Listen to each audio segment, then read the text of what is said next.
नमस्कार। कैसे हैं सब लोग। प्रभु का धन्यवाद हो कि परमेश्वर ने फिर रात्रि के अंदर लेके आया, अच्छी वस्तुएं और अच्छे वस्त्र दिए। परमेश्वर का धन्यवाद हो, अच्छा जीवन रखा, सुरक्षित रखा। परमेश्वर का धन्यवाद हो, सब बातों के लिए प्रभु का धन्यवाद। क्या परमेश्वर जीवित और महान परमेश्वर का धन्यवाद हो। क्या झूठ बोलने से क्या हमारा जीवन बेहतर बनता है? क्या झूठ बोलने से हमारा जीवन उत्तम बनता? क्या झूठ बोलने से हमारा परमेश्वर से अच्छे संबंध रहते हैं? क्या झूठ बोलने से हमारे जीवन के अंदर आनंद रहता? क्या झूठ बोलने से हमारे जीवन के अंदर प्रेम रहता?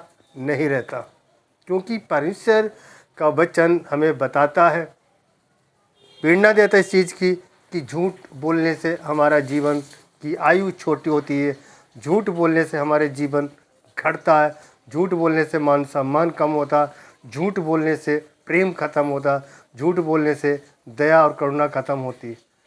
मनुष्य के अंदर जो करुणा प्रेम है वो नहीं रहता अगर जो मनुष्य झूठ बोलता है। वो चाहे थोड़ा सा झूठ बोले या अधिक झूठ बोले या 100 की 100% झूठ बोले, इसलिए झूठ नहीं बोलना चाहिए, क्योंकि परमेश्वर का वचन कुछ इस प्रकार से हमें बताता है।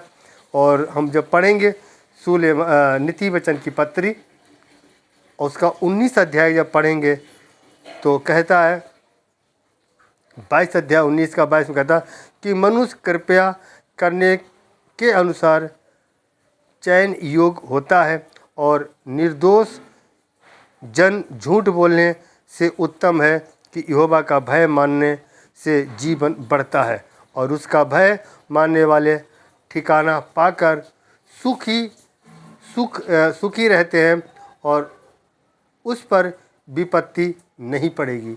जो परमेश्वर के वचन मानते हैं उनके पर विपत्तियाँ नहीं पड़ेंगी।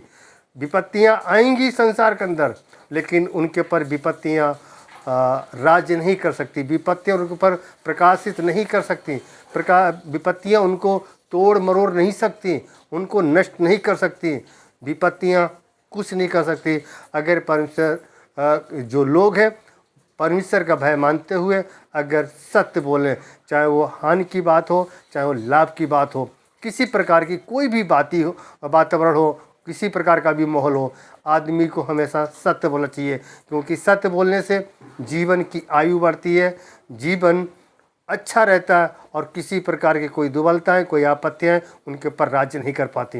ये सुलेमान ने नीति वचन 19 के 22 और 21-23 में हमें इस चीज़ का उदाहरण बताता है। अगर हम सभी भाई बहन अगर हम लोग सत्य बोलें और परमेश्वर का भय माने, ईश्वर का डर माने, कोई हमें देखा जब मनुष्य कोई झूठ बोलता तो ये सोचता कि हमें कोई नहीं देख रहा, देखा और अनदेखा कर देते हैं, लेकिन एक है जो आकाश पृथ्वी बनाता है, जो मनुष्य जाति को बनाता है, वो परमेश्वर सदैव मनुष्य को देखता है। इसलिए नहीं, हमें ऐसा नहीं करना चाहिए। साफ साफ कहता क्यों सुखी रहता है, उस पर विपत्तियाँ नहीं पड़ने की, विपत्तियाँ ऐसे मनुष्यों पे नहीं पड़ने की। झूठ बोलने से ही सारी आपत्तियाँ आती हैं। परमेश्वर का डर और जो भय नहीं रखते हैं, जो परमेश्वर से नहीं डरते, उनके ऊपर बहुत प्रकार की आपत्तियाँ पड़ती हैं, बीमारियों के रूप के अंदर, एक्सीडेंट के रूप के अंदर, जादू टोने के द्वारा हर प्रकार की आपत्तियाँ ऐसे मनुष्यों पर पड़ती जो अधिक झूठ बोलता। तो परमेश्वर का वचन हमें सत्य बोलने की इजाज़त देता।